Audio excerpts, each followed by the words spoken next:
Prophetic voice of Zion.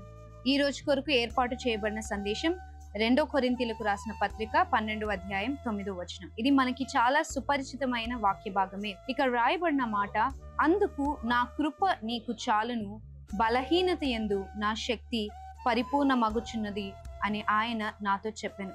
కాగా క్రీస్తు శక్తి నా మీద నిలిచియుండు నిమిత్తము విశేషముగా నా బలహీనతల యందే బహు సంతోషముగా అతిశయింపబడుదును. ఇక్కడ ఈ మాటలు మనం చూసుకున్నట్లయితే పౌలు శరీరంలో దేవుడు ఒక ముళ్ళు నుంచాడు. అనేకమైన అనుభవాలు పౌలు పరిశుద్ధాత్మ యొక్క అనుభవాలను కలిగిన తర్వాత దేవుడు తన శరీరంలో ఒక ముళ్ళు నుంచాడు. ఆ ముళ్ళును గురించి ఆయన ప్రార్థన చేశాడు, దేవా ఈ ముళ్ళును నా జీవితం నుంచి తొలగించు. అయితే దేవుడు ఒక మాట చెప్పాడు పౌలుకి, ఏమనంటే, నా కృప నీకు సరిపోతుంది, నీ బలహీనతలో నా శక్తి పరిపూర్ణమగుచున్నది. అనేకమైన బలహీనతలు, అనేకమైన సందర్భాలలో మనం శక్తిహీనులుగా మనకు అనిపిస్తూ ఉంటాం. అప్పుడు మనం ప్రార్థన చేస్తున్నప్పుడు మన ప్రార్థనకి జవాబు వస్తున్నట్టుగా మనకు అనిపించదు.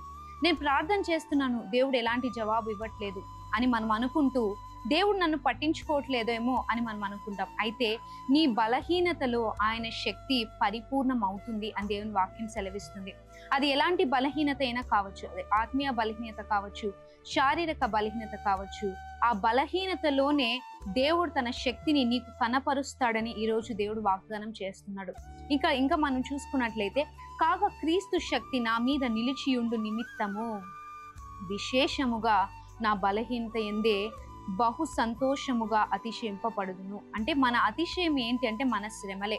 మన అతిశయం ఏంటి అంటే క్రీస్తు కొరకు మనం పొందుతున్న బాధలే మన అతిశయముని పౌలు చెప్తున్నాడు. సో బలహీనమైన సమయాలలో మనం కృంగిపోవాల్సిన అవసరం లేదు. శక్తిహీన సమయంలో మనం కృంగిపోవాల్సిన అవసరత లేదు. ఎందుకంటే దేవుడు మన నిమిత్తమై ఒక ఏర్పాటు చేశాడు.